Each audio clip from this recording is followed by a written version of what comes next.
6절까지의 말씀입니다. 우리 한 목소리로 같이 읽겠습니다. 시작.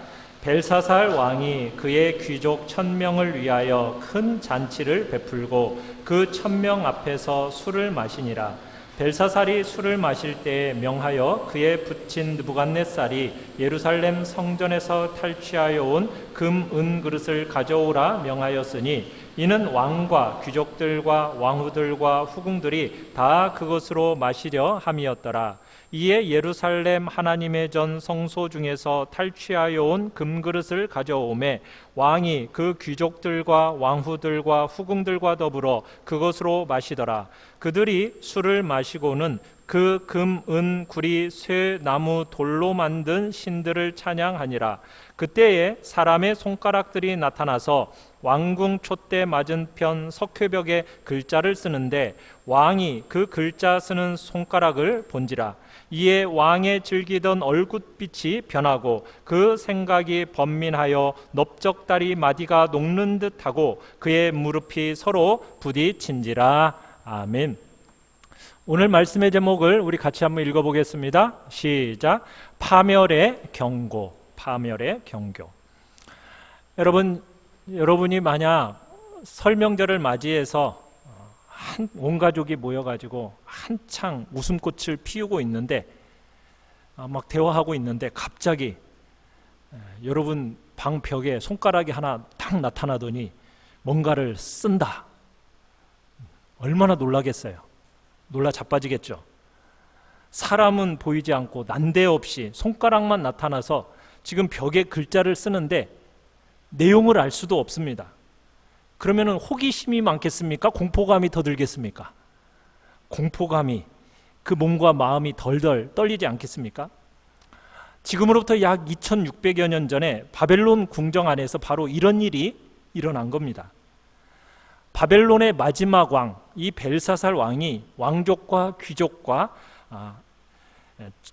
또 후궁들 1000명을 초대해서 거대한 잔치를 벌이고 있을 때 바로 이런 일이 일어난 겁니다.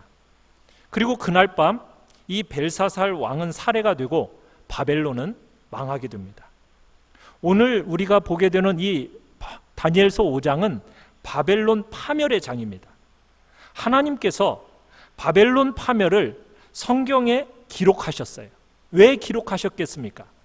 그것은 모든 개인과 가정과 국가와 문명과 인류가 이러면 망한다, 이걸 보여주시기 위해서입니다. 그렇다면 왜 바벨론과 벨사살은 망했겠습니까? 도대체 무엇을 했기에 세계적인 대제국이 망했겠습니까? 그리고 벨사살 왕의 연회 중에 갑자기 나타난 손가락, 그 손가락이 벽에 쓴 글의 내용은 무엇이겠습니까? 자, 우리 1번 같이 한번 보겠습니다. 1번입니다. 시작. 파멸의 증세. 오늘 본문에 보면 바벨론 제국의 마지막 왕으로 등장하는 이름이 무엇이라고 나와 있죠? 벨사살이라고 나와 있죠. 그런데 오랫동안 많은 학자들이 바벨론 왕조의 최후의 왕인 벨사살, 이 사람이 과연 실존 인물인가? 이것에 대해서 의구심이 있어 왔습니다. 왜냐하면 세계 역사 속에서는요, 바벨론의 마지막 왕은 벨사살 왕이 아니라 나보니두스라는 왕으로 되어 있었기 때문이에요. 그렇다면 성경의 기록이 잘못된 것일까요? 아니면 성경은 허구를 기록해 놓은 것입니까? 소설을 기록해 놓은 것일까요? 많은 사람들이 이 부분에 대해서 의구심을 품고 있을 때 이 문제를 고고학자들이 해결해 줬습니다. 고고학자들이 1854년에 우르에서, 자, 그림을 띄워 보이시면 이와 같은 나보니두스 원통이라는 문서통을 발견하게 됐어요. 지금 이 문서통은 영국 박물관에 보관이 되어 있습니다. 그런데 이 문서에 벨사살 왕에 대한 기록이 나와요. 그 오랜 기간 동안 벨사살이 정말 실존 인물인가에 대해서 의구심을 품었는데 진짜로 벨사살이라는 사람이 존재했다라는 것을, 그리고 그 사람이 얼마나 퇴폐적이고 방탕하고 우상숭배와 부도덕과 불경건의 사람이었는지를 특징으로 한다라는 그런 내용이 바로 이 나보니두스 원통에 정확하게 기록이 되어 있었던 겁니다. 무엇보다 중요한 것은 이 벨사살 왕이 바벨론이 망하던 바로 그날 마지막으로 통치했다라는 거예요. 그렇다면 왜 세계 역사 속에서는 이 벨사살이라는 존재가 정확하게 드러나지 않았을까? 우리는 바벨론 이 권력 승계 구도를 살펴볼 필요가 있습니다. 자, 한번 띄워보시면 느부갓네살 왕, 우리가 잘 아는 왕이잖아요. 다니엘서에서. 자, 그의 아버지가 있고 느부갓네살 왕은 43년을 통치를 했는데 주전 562년에 사망하게 됩니다.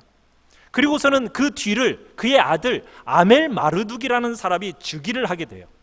그런데 이 사람이 2년을 통치합니다.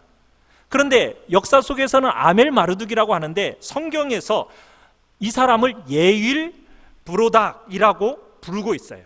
열왕기하 25장 27절로 29절에 보면 여호야긴 왕을 감옥에서 풀어주고 왕의 식탁에서 식사를 하게 한 그 사람, 그게 누구냐? 예윌 무로닥인데 역사 속에서는 아멜 마르둑이라고 불리우고 있는 겁니다.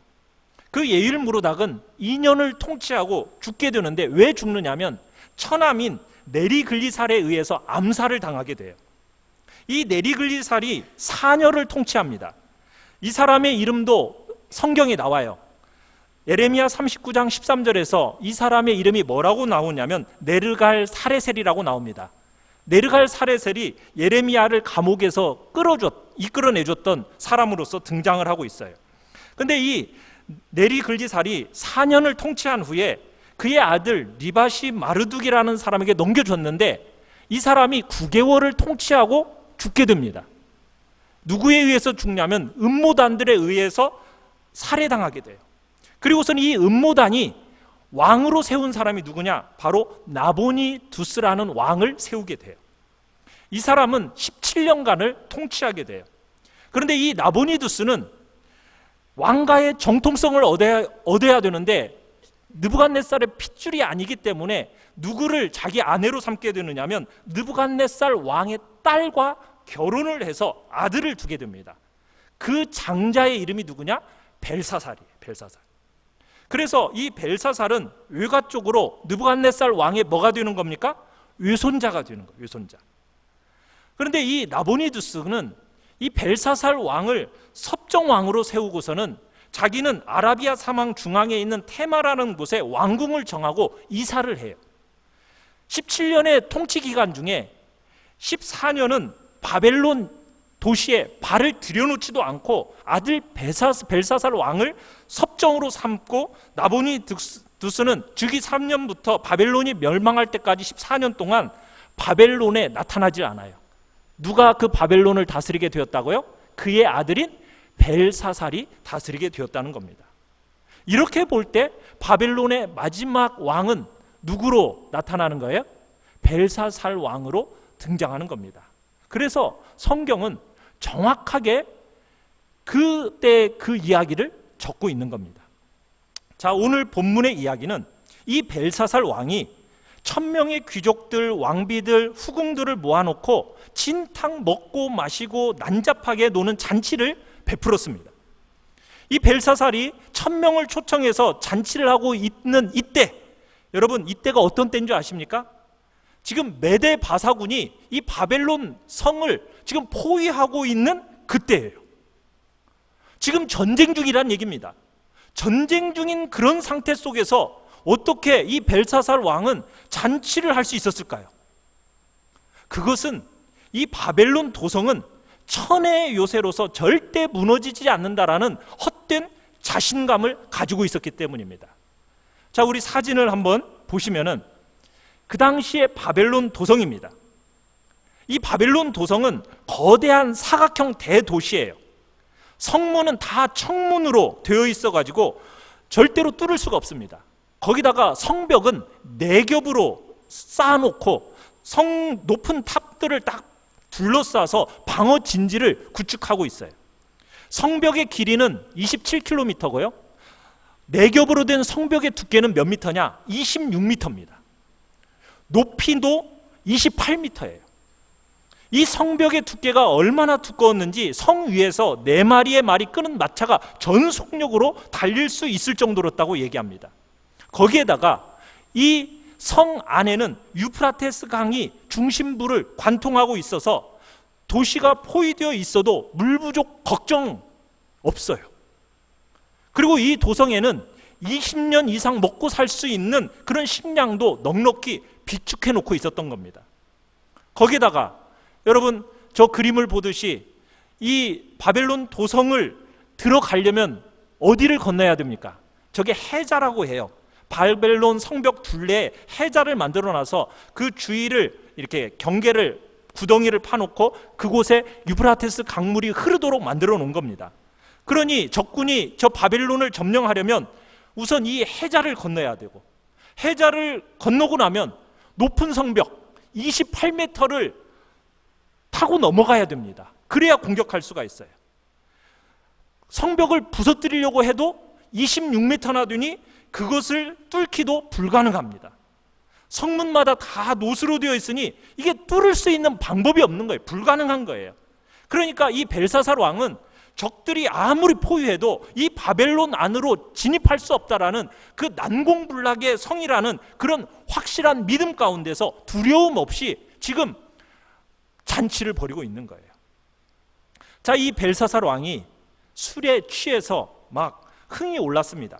그러자 이 사람이 하나님의 최후의 심판을 자극하는 무지한 행동을 저지르게 됩니다. 어떤 행동을 저지르고 있습니까? 잔치 중에 예루살렘 성전에서 가져온 금은 그릇을 술 마시는 잔으로 사용한 거예요. 느부갓네살 왕이 유대를 침략하고 정복했을 때 예루살렘 성전에서 약탈해온, 그래서 바벨론 신전으로 옮겨놓은 하나님의 전의 그릇들을 지금 술 마시는 잔으로 사용하고 있는 겁니다. 이 벨사살 왕이 여호와를 섬기던 그 성전 그릇들로 술을 마시면서 또 무슨 짓을 하고 있습니까? 바벨론의 금, 은, 구리, 철, 나무, 돌로 된 신들을 찬양하고 있습니다.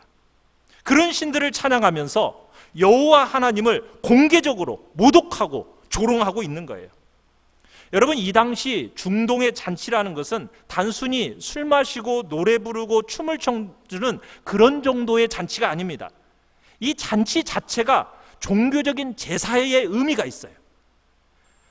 이곳의 잔치는 제사의 행위로서 어떤 일들이 일어나느냐면 술 먹는 것으로만, 노래 부르는 것으로, 춤추는 것만 끝내는 것이 아니라 남녀가 뒤엉키는 성관계가 맺어지고 변태의 행위들이 난잡한 퇴폐적인 그런 잔치가 벌어지는 그 잔치가 바로 이 중동의 잔치입니다. 그런 퇴폐적인 잔치 속에 여호와 하나님을 섬기던 그 그릇을 가지고 와서 술잔을 사용하고 있으니 여호와 하나님을 극도로 모독하고 조롱하고 무시하고 있는 거죠. 지금 이 무리들이 술이 취한 채로 하나님의 성전의 집기들을 술을 마시면서 지금 하나님을 모독하고 그들의 우상을 찬양하는 그 광란의 순간에 하나님께서 심판을 선포하고 계시는 거예요. 벨사살 왕이 앉아있던 바로 맞은편 벽에 갑자기 뭐가 나타났습니까? 사람의 손가락이 나타난 거예요. 그 손가락들이 나타나더니 글자를 쓰기 시작합니다. 왕궁에는 왕이 높은 자리에 앉아 있었겠죠. 그리고 그 자리에는 스포트라이트를 비추기 위해서 촛대가 있었을 것입니다. 왕은 그 손가락을 바로 마주 볼 수가 있었어요. 왕이 그 손가락을 보자마자 어떻게 변했습니까? 혈색이 변했어요. 어떻게 해요? 얼굴이 백지장처럼 하얗게 변합니다. 술을 마시고 가물을 즐기면서 벌겋던 그 얼굴이 하얗게 변하게 된 거예요. 거기다가 무릎은 어떻게 되었다고요? 왕의 무릎이 얼마나 덜덜 떨리든지 무릎끼리 막 부딪힙니다. 힘이 쭉 빠져버리는 거예요. 거기다가 왕과 함께했던 1000명의 하객들도 어떻습니까? 기겁을 합니다. 지금까지 광란의 분위기였던 그 분위기가 찬물을 끼얹은 듯한 분위기로 확 가라앉아 버립니다. 벨사살 왕은 손가락이 쓰는 그 글자를 보면서 큰 소리로 외칩니다. 뭐라고 외쳤습니까? 여봐라, 저 벽에 저 글자가 뭐냐? 저 글자를 누가 읽고 누가 해석할 수 있는가? 누구든지 저 글자를 읽고 해석할 수 있는 사람이 있다면 짐이 자주색 왕복을 입히고 최고의 보물 금사슬을 주고 이 나라의 셋째 통치자로 삼겠다, 이렇게 말한 겁니다. 벨사살 왕이 주겠다라는 자주색 옷 그리고 금사슬이라는 것은 그 당시에 왕만이 착용할 수 있는 옷과 장식품이었어요. 바벨론 최고의 권세를 상징하는 물품입니다. 거기다가 셋째 통치자라는 것은 뭐겠어요? 첫 번째 통치자는 누구예요? 그의 아버지인 나보니두스. 두 번째 통치자는 벨사살. 세 번째는 누구예요? 그 사람을, 이 문자를 해석한 사람에게 세 번째 통치자로 삼겠다, 지금 얘기하고 있는 겁니다. 그러면서 벨사살 왕이 바벨론의 술객들, 술사들, 점쟁이들을 불러오게 합니다. 자, 그런데 여러분, 그 글자를 읽거나 해석하는 사람이 있어요, 없어요? 아무도 없어요. 이 벨사살과 1000명의 하객들이 다 공포와 번민에 빠지게 됩니다. 자, 2번 같이 한번 읽어볼까요? 시작. 파멸의 선언. 바벨론 왕과 모든 현인들이 그 석회벽의 글자를 읽지도 못하고 해석하지도 못하니까 공포심은 한층 더 커졌습니다. 연회장의 분위기는 완전히 혼란 상태에 빠져버린 거예요. 그때 10절에 보시면 누가 등장하고 있습니까? 왕비가 등장하고 있죠. 자, 여기서 등장하는 왕비는 벨사살 부인이 아니라 벨사살의 어머니입니다. 벨사살의 어머니는 누구의 딸이에요? 느부갓네살의 딸이에요. 그러니까 여기서 왕비는 지금 느부갓네살 왕 통치 시절에 다니엘의 한 일을 정확하게 자세하게 알고 있던 사람입니다. 그러니까 오늘 우리말로 하면은 왕비라고 말하기보다는 편의상 태우라고 얘기하는 게 정확하겠죠. 자, 태우가 왕궁으로 들어와서 이제 이 벨사살 왕을 위로하면서 말을 합니다. 뭐라고 얘기하냐면, 왕이여, 만수무강하옵소서. 폐하께서 고민하실 필요가 없습니다. 폐하의 혈색이 그렇게 변할 필요가 없습니다. 우리 왕국에는 거룩한 신들의 영을 모신 한 사람이 있어요. 그 사람이 누구라고 소개를 합니까? 느부갓네살 왕 때 총리였던 다니엘을 소개해주고 있는 거예요. 그러면서 이 다니엘을 명철과 총명과 지혜가 신들의 지혜와 같은 자입니다 라고 소개를 해줍니다. 느부갓네살 왕이 바벨론의 그 모든 현인들을 수장으로 세웠던 사람입니다 하면서 태우가 이 다니엘을 최고의 찬사를 쏟아놓으면서 이 다니엘을 불러오면 된다고 얘기하고 있는 거예요. 자, 우리 1번 같이 한번 보겠습니다. 시작. 다니엘의 단언. 자, 드디어 다니엘이 벨사살 왕 앞에 나타났습니다. 여러분, 이때 다니엘의 나이는 몇 살이었을까요? 다니엘이 10대에 끌려오지 않았습니까? 이 벨사살 왕 때는 어느덧 80대가 됐어요. 지금 80대의 노인이 되어가지고 벨사살 왕 앞에 나오게 됩니다. 이 벨사살 왕에게 다니엘이 말을 합니다. 벨사살 왕이 다니엘에게 뭐라고 말을 하냐? 네가 나의 선친 느부갓네살 왕이 사로잡아온 그 유대인 다니엘이냐? 들으니까 네 속에는 뭐 신들의 영이 있어가지고 명철과 총명과 비상한 지혜가 있다지?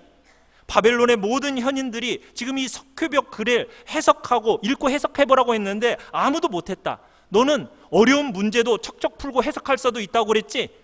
야, 만약 네가 이 석회벽의 글을 해석해준다면 자주색 왕복과 최고의 보물인 금사슬과 바벨론 제국의 셋째 자리 주겠다, 이렇게 얘기를 하는 겁니다. 태우가 다니엘을 소개할 때는 굉장히 느부갓네살 왕도 어려워하고 존경하는 신하라고 얘기했는데 이 벨사살 왕은 다니엘에게 아주 오만하게 지금 말을 건네고 있는 겁니다. 자, 이런 벨사살 왕에게 다니엘이 대답을 해요. 뭐라고 답변을 합니까? 왕은 예물을 안 주셔도 됩니다. 보상은 왕께서 원하시는 분에게 하십시오. 그래도 저는 왕에게 이 글을 읽고 해석해 주겠습니다. 자, 지금 사람들은 석회벽 글에 뭐라고 써 있는가, 이거 빨리 해석해 주기를 바랬는데 다니엘은 이 석회벽 글을 해석하기 전에 자신의 가슴 속에 있는 메시지를 토해냅니다. 뭐라고 토해내고 있습니까? 폐하, 지극히 높으신 하나님이 폐하의 선친 느부갓네살 왕에게 나라와 큰 권세와 영광과 위엄을 주셨습니다. 백성들과 나라들과 언어가 다른 모든 사람들이 이 느부갓네살 왕 앞에서 두려워하며 떨었습니다. 느부갓네살 왕은 사람을 임으로 죽이기도 하고 임으로 살리기도 하고 임으로 높이기도 하고 임으로 낮추기도 하던 사람입니다. 이 느부갓네살 왕이 마음이 높아지고 뜻이 완악해서 교만해지니까 하나님께서 그 위를 폐위하시고 그의 왕의 자리를 빼앗겼습니다. 그래서 이 느부갓네살이 쫓겨나가지고 들짐승처럼 생각하고 소처럼 풀 뜯어먹고 하늘 이슬에 젖으면서 살게 되었습니다. 그러다가 지극히 높으신 하나님께서 사람 나라를 다스리시고 자기 뜻대로 누구든지 그 자리에 세우시는 줄을 알게 될 때까지 7년 동안 그렇게 지냈습니다. 폐하. 그런데 폐하는 느부갓네살 왕의 후손이 되어가지고 이것을 다 알고도 아직도 마음을 낮추지 않습니까? 오히려 자신을 지금 하늘의 주제보다 높이십니까? 그분의 성전 그릇을 폐하 앞으로 가져다가 그곳으로 왕과 귀족들과 왕후들과 후궁들이 술을 마십니까? 폐하께서도 또 보지도 듣지도 알지도 못하는 그 금은동 철 나무 돌로 만든 신상을 찬양하고 있습니까? 폐하께서는 폐하의 호흡을 주장하시고 폐하의 모든 길을 작정하시는 그 하나님께는 영광을 왜 돌리지 않습니까? 그래서 하나님께서 이 손가락이 당신 앞에 나와서 이 글을 기록한 겁니다. 다니엘이 이 벨사살 왕의 죄를 낱낱이 지적을 합니다. 다니엘이 간언한 벨사살의 죄가 뭡니까? 요약하면 3가지입니다. 우리 같이 한번 읽어볼까요? 시작. 스스로 교만, 하나님 무시, 도덕성 상실. 자신을 하나님보다 높입니다. 교만입니다. 하나님께서 자신을 왕으로 세우셨다는 것을 모르고 그 하나님을 무시합니다. 거기다가 독재와 완악과 성적인 문란함의 도덕성 상실입니다. 벨사살 왕은 특히 선친 느부갓네살 왕이 하나님을 무시하고 교만을 부리다가 7년 동안 짐승처럼 살게 되었다는 사실을 알면서도 스스로 겸손하지 않고 선친의 죄를 반복한 죄가 크다고 얘기해요. 우리 22절을 같이 한번 읽어볼까요? 다니엘이 이렇게 얘기하는 겁니다. 22절입니다. 5장 22절 시작. 벨사살이여, 왕은 그의 아들이 되어서 이것을 다 알고도 아직도 마음을 낮추지 아니하고. 뭐라고 얘기하는 겁니까? 다 알고 있다는 거예요.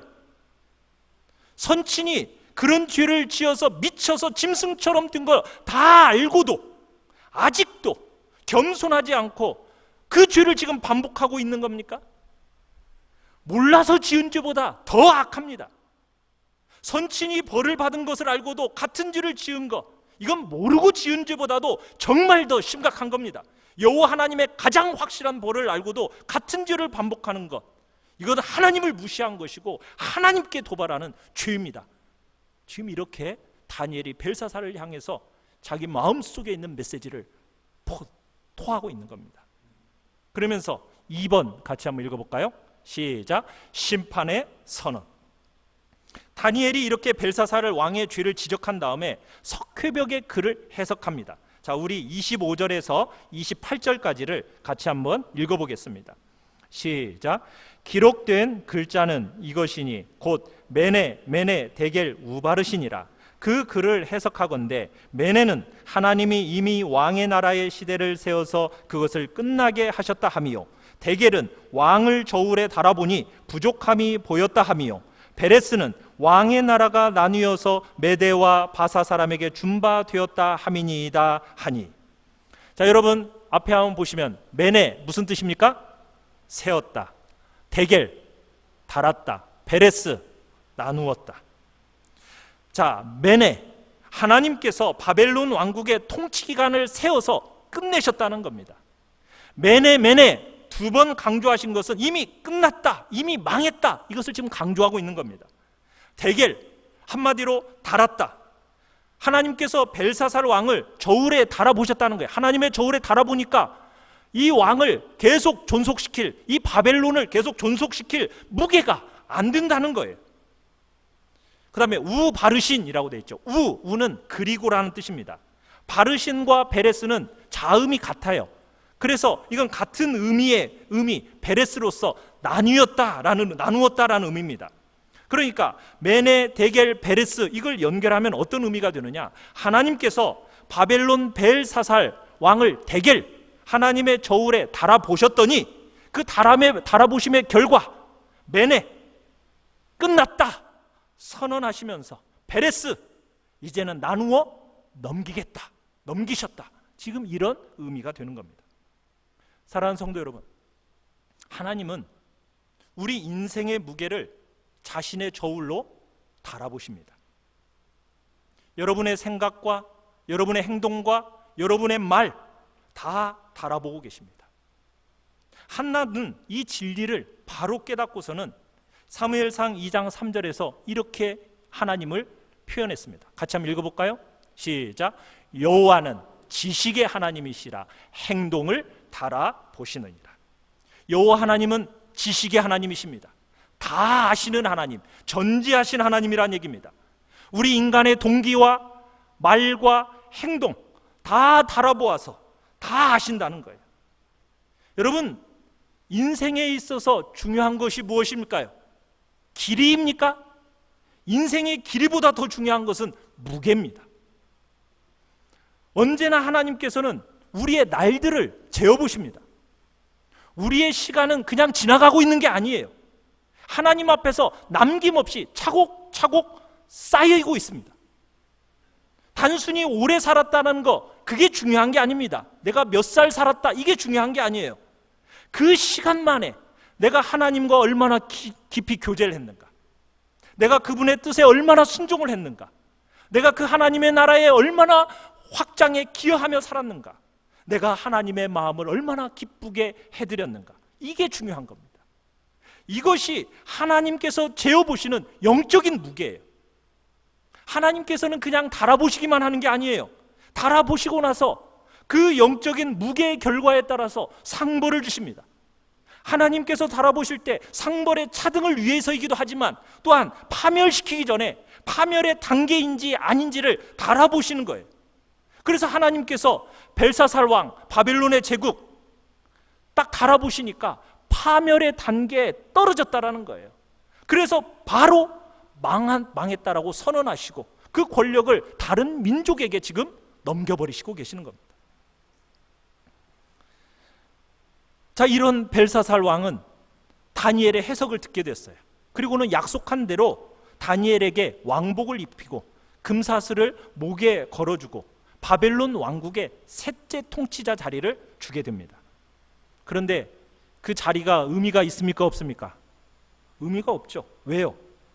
셋째 통치자가 된 지 몇 시간 만에 그 나라는 망해버리거든요. 다니엘이 그 석회벽 글을 해석하고 있는 동안에 바벨론을 포위하고 있던 메데 바사군이 몇 시간 후에 성 안으로 진격해 들어와 버려요. 어떻게 들어오게 되었을까요? 다니엘이 해석하고 있는 동안에 메데 바사군은 성 밖에서 바벨론 성을 포위한 채 유프라테스 강에다가 댐을 건설했어요. 댐을 건설하니까 강물 수위가 어떻게 돼요? 점점 낮아지게 되겠죠. 그러니까 그 강물의 허리, 무릎 정도까지 낮아지니까 병사들이 바벨론 성벽 바닥, 유프라테스 강 바닥을 통해서 바벨론 성 안으로 진격해 들어간 겁니다.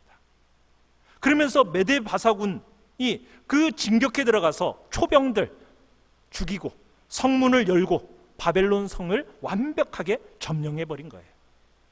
그렇게 해서 잔치를 하던 벨사살 왕과 귀족들과 왕후들과 후궁들은 성 안에 있는 모든 사람들은 죽거나 다 포로가 되게 된 거예요.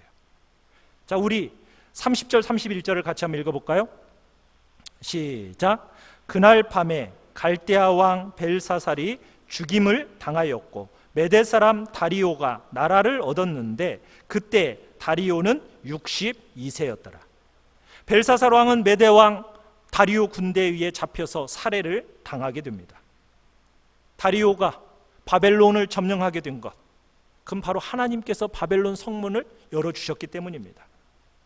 제국들이 인간의 힘으로, 인간이 만든 무기로 서 있는 것 같죠? 아닙니다. 아무리 높고 두터운 성벽도 하나님께서 메네 데겔 우바르신 하면 끝장입니다.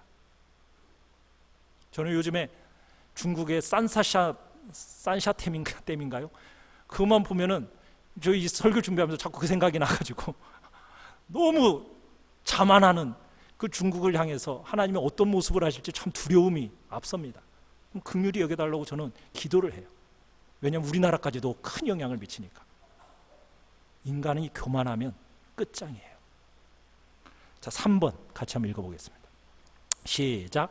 파멸의 예방. 벨사살의 파멸로 인한 바벨론 제국의 멸망은 하나님을 대적하는 개인, 가정, 국가, 인류 전체 멸망의 모델입니다. 바벨론의 멸망을 보면 이러면 망한다, 이것을 우리 교훈받을 수 있는 거예요. 개인이나 공동체나 국가나 인류가 망하는 것은 다 뭐 때문이라고요? 교만하기 때문이에요.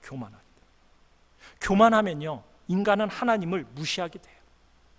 하나님을 무시하면 하나님께서 우리 인간에게 주신 도덕과 윤리를 무시하게 되어 있습니다. 온 세계 모든 사람이 스스로 교만해서 하나님을 무시하고 여러분 도덕성을 상실하면 망하는 길, 여러분 그거밖에 없어요. 이것이 극심해질 때 하나님께서 달아보시고 이제 끝났다 여러분 선언하시면 인류는 파멸을 밖에 없는 겁니다. 사랑하는 성도 여러분, 하나님은 지금도 우리에게 방심하지 말라고 우리에게 말씀하고 계십니다. 아무리 높은 성벽, 여러분 과학이 발달하고 우리 인류가 얼마나 정말 그렇게 등등하게 살아왔습니까? 그런데 바이러스 하나 딱 생기니까 인간이란 존재가 얼마나 허망한 존재인지 우리 느끼며 살아가고 있지 않습니까? 인간은 교만할 존재가 안 되는 거예요. 아무리 높은 성벽을 세워도 안전한 성, 은밀한 중에 지은 죄, 여러분 하나님의 진노를 피할 수 없습니다. 하나님의 진노로부터 우리를 죄를 가리려고 아무리 높은 성벽을 쌓아도 아무 의미가 없는 거예요. 인간의 성취라는 성벽으로 자기를 가릴 수 있는 것처럼 생각합니까? 아닙니다. 내가 아무리 많은 것을 이루고 유형상 난공불락의 성으로 보여도 여러분 회개하지 않는다면 사람들은 하나님 앞에 결국 그 죄가 드러나게 될 것이고 무게를 달아봤을 때 하나님 앞에서 부족하다 여김받고 심판받게 되는 거예요. 권력이라는 것, 업적이라는 것, 지위라는 것, 명성이라는 것, 인정이라는 것, 여러분 이거 아무것도 아닙니다. 전지전능하시고 거룩하시고 모든 어둠을 빛으로 드러내셔서 죄를 심판하시는 하나님의 손에서 그 어떤 것도 우리를 보호해 주지 못합니다. 하나님의 심판은 확실한 거예요. 하나님의 말씀은 여전히 우리에게 메네 데겔 우바르신, 여러분 이렇게 속삭이고 있다는 것을 기억하시길 바랍니다. 여러분 스스로 교만하면 망한다, 여러분 이 말이 들려질 때 여러분 내가 조금이라도 교만하면 내 속에 망조가 있구나, 여러분 이렇게 생각하고 여러분 속히 돌아서서 겸손하셔야 돼요. 하나님을 무시하면 망한다, 여러분 이 말이 들려질 때 내가 혹여나 하나님을 모독하거나 무시하는 것은 아니지만 내가 하나님을 멀리하고 있구나, 여러분 이런 생각이 드신다면 여러분 속히 돌아서서 하나님을 가까이 하셔야 됩니다. 도덕성을 상실하면 망한다, 여러분 이 말을 들으면 여러분의 삶 속에 혹여나 탐욕이나 쾌락이나 부패와 완악과 성적인 문란의 요소가 약간이라도 있다라는 생각이 내게 들면은 여러분 바로 돌아서서 도덕적으로 깨끗하게 살아야겠다라는 결단을 하셔야 된다는 얘기입니다. 스스로 교만하여 하나님과 하나님의 말씀을 무시하고 부도덕하면 망하는 길로 가는 것이라고 분명하게 선언하십니다. 여러분 그 망하는 것만의 문제가 아닙니다. 다른 문제도 있습니다. 그렇게 가면 우리의 인생 속에 다른 사람들에게 무시당하느냐 인정받느냐의 문제도 걸려 있어요. 다른 사람에게 악한 영향을 미치느냐 선한 영향을 미치느냐의 문제도 걸려 있습니다. 우리의 후손들이 정말 부끄러워하는 선조가 될 거냐 자랑하는 선조가 될 거냐의 문제도 걸려 있습니다. 무엇보다 하나님의 영광을 가릴 거냐 드러낼 거냐의 문제가 달려 있는 거죠. 여러분 아무리 돈이 많고 권력이 대단하고 성공한 사람이라 할지라도 여러분 도덕성이 딱 무너지니까 어떻게 되던가요? 우리가 이 시대 속에서 끊임없이 보고 있는 내용 아닙니까? 좀 뭔가 권력을 쥐었다고 생각하는 순간, 여러분, 그 사람들 정치계에서 정말 그 입에서 많은 사람들의 입에 오르내리는 인물들을 한번 생각해 보시면 될 거예요. 도덕적으로 무너지니까 한순간에 모든 것이 다 무너져 버립니다. 사회적으로 그렇게 평소에 존경하던 사람들까지도 싹 돌아서고 경멸하는 것이 바로 도덕성이 무너짐의 문제예요. 스스로 교만하고 하나님을 무시하고 도덕성을 상실하는 문제, 여러분, 이건 벨사살 왕의 문제만이 아닙니다. 저명한 인사들의 문제가 아닙니다. 만의 문제가 아닙니다.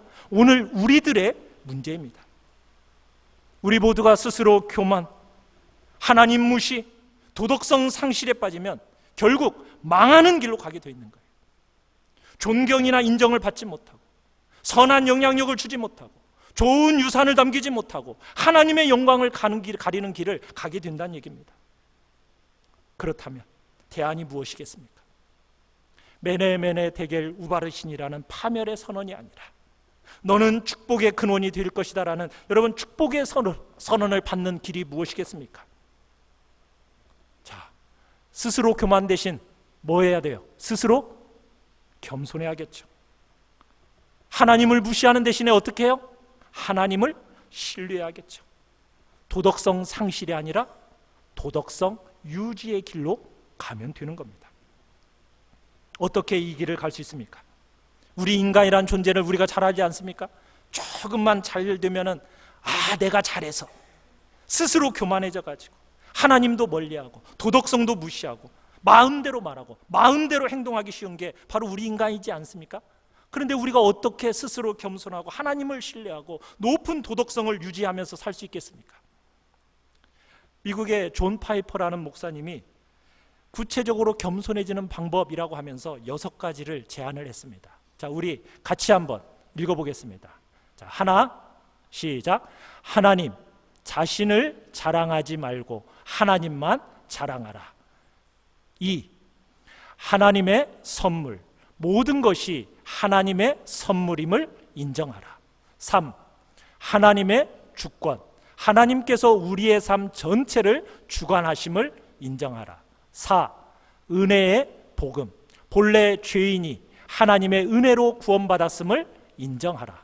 5, 섬김 받기보다 섬김, 섬김을 받기보다 섬기라. 6, 섬김이 위대함, 섬기는 사람이 위대한 사람임을 인정하라.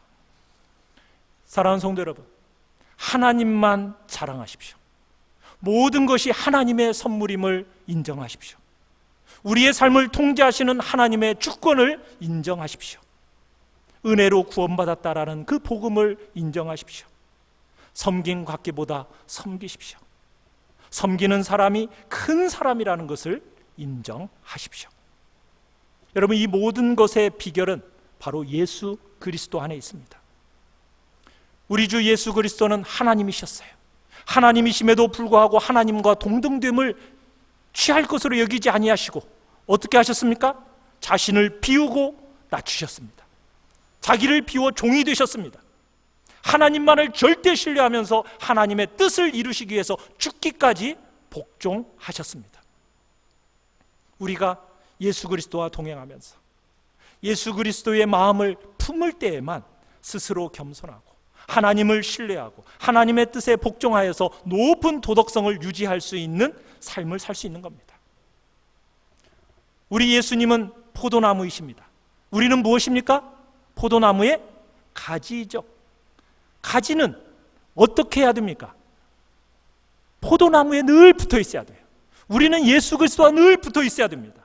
그래야만이 그분으로부터 흘러나오는 수액을 빨아먹을 수가 있고, 그 수액을 빨아야 생명을 유지할 수 있고, 그 생명으로 말미암아 열매를 맺고, 그리고 그 생명을 흘러보내는 그런 놀라운 일이 일어나는 거 아니겠습니까? 우리가 예수 그리스도의 생명을 받아서 수액을 흘려보내는 길 이외에는 하나님을 높이는 길이 없습니다. 그러기에 사랑하는 성도 여러분, 예수 그리스도와 매 순간 접속하십시오. 정말 예수 그리스도의 생명을 체험하십시오.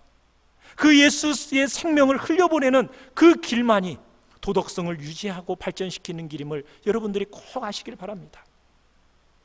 여러분의 삶에 있어서 내가 예수님과 멀어진다라고 여러분 느끼고 계십니까? 그렇다면 여러분은 여러분도 모르는 사이에 교만해지고 있다는 것을 기억하십시오. 어느덧 하나님보다도 나 자신을 높이게 되고 도덕성을 점점 잃어가게 된다는 것 여러분 기억하셔야 됩니다. 예수 그리스도와 멀어지면 점점 교만해지고 하나님을 무시하고 도덕성을 상실하게 됩니다. 그러면 그 내리막길의 끝에는 무엇이 있습니까? 심판의 선언이 있는 것입니다.